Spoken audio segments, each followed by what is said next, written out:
they can create a tremendous influence, because these realities are what everybody hopes for, everybody longs for, and everybody believes in, even if they have been told not to believe.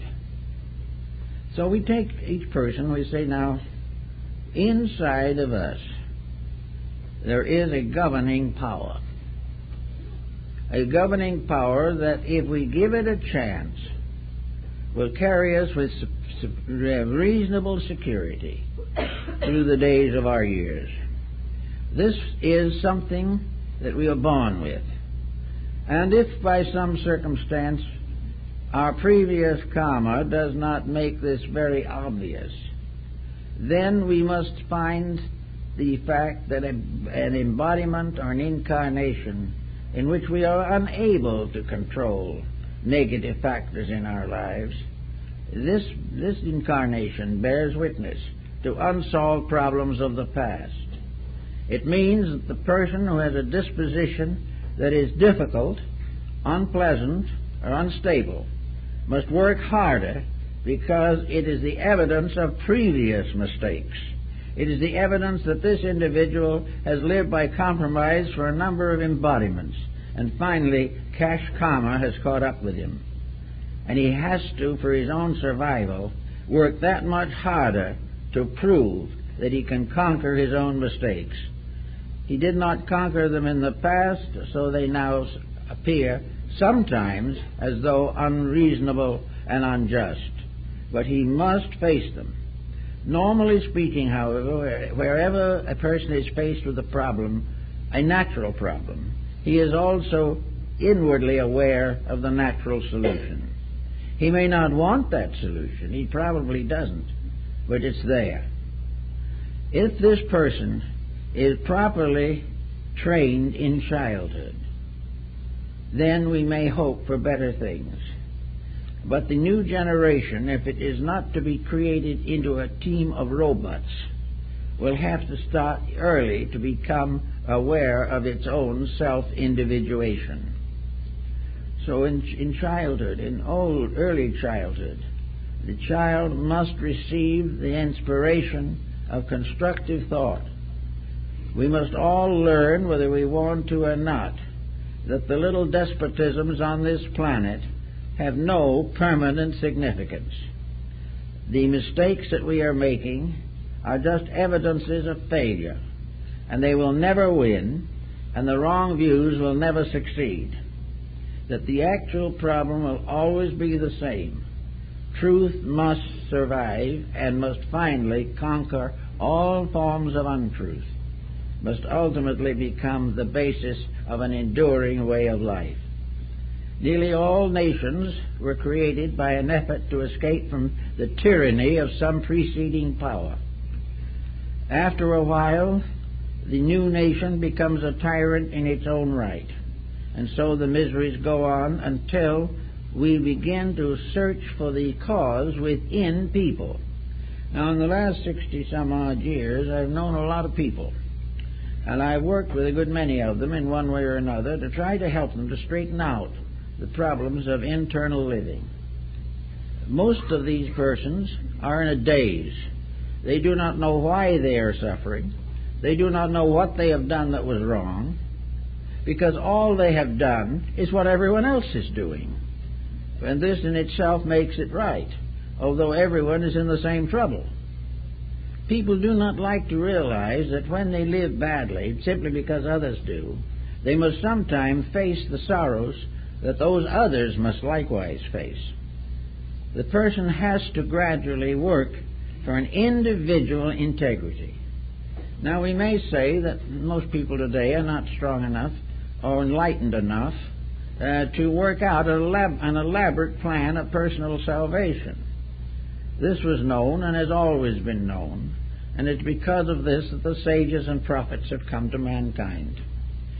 The most important thing for the individual, whether he be an electronic physicist, whether he be an astronaut in space, or whether he be down on Earth building a house or working in a store, each individual must realize that regardless of anything, nature's rules will not be broken.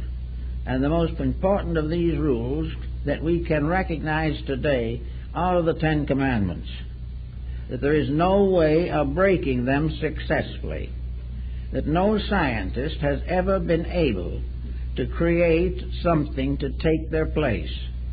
He can ignore them, he can deny them, he can write violently against them, and yet they operate and he fails. Therefore, we have these commandments, which have more or less come down to us as family truisms. They're available to everyone. And so are the teachings of Christ, the teachings of Buddha, the teachings of Pythagoras, of Plato, of Lao Tzu. All of these teachings are basic. There is not one of them that came from an academic source. They all came from a dedication of an individual internally enlightened to the service of his fellow men in trouble.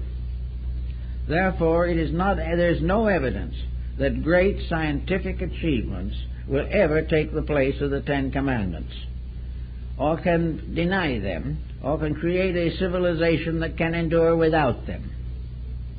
Yet today, to most part, religion, which has become associated with these problems, has difficulty in surviving the pressure of science.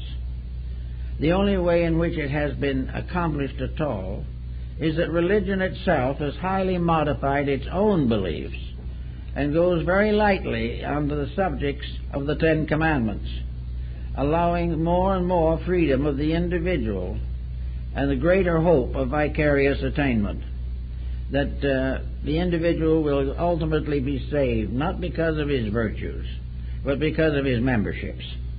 As long as this continues, we're not going to have much progress in that field, but the great intellectual group is well satisfied.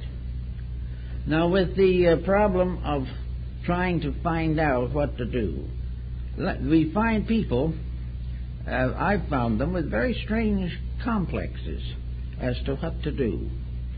One will tell you, yes, I do believe in the Ten Commandments. I believe in the Sermon on the Mount. I believe in the teachings of these great people. And I'd like to live them, but if I live them, I'm likely to be poor. That's bad.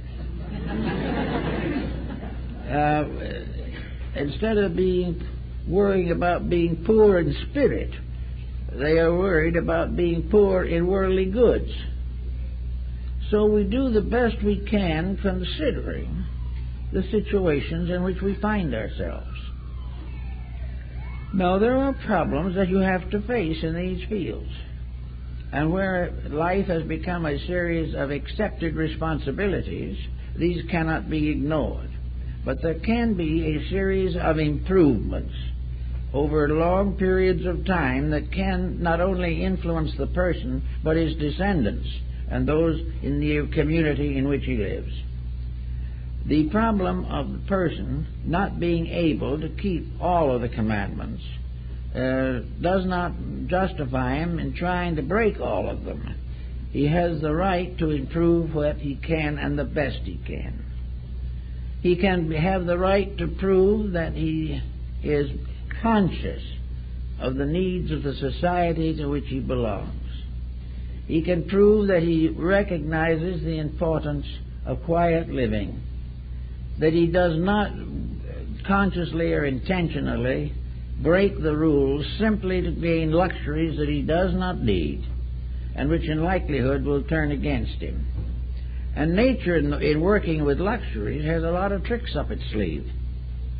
The luxurious individual with more money than he knows what to do with and very little thought about how to do anything, this individual with more money is in a condition to destroy himself more quickly and more effectively than if he had less means.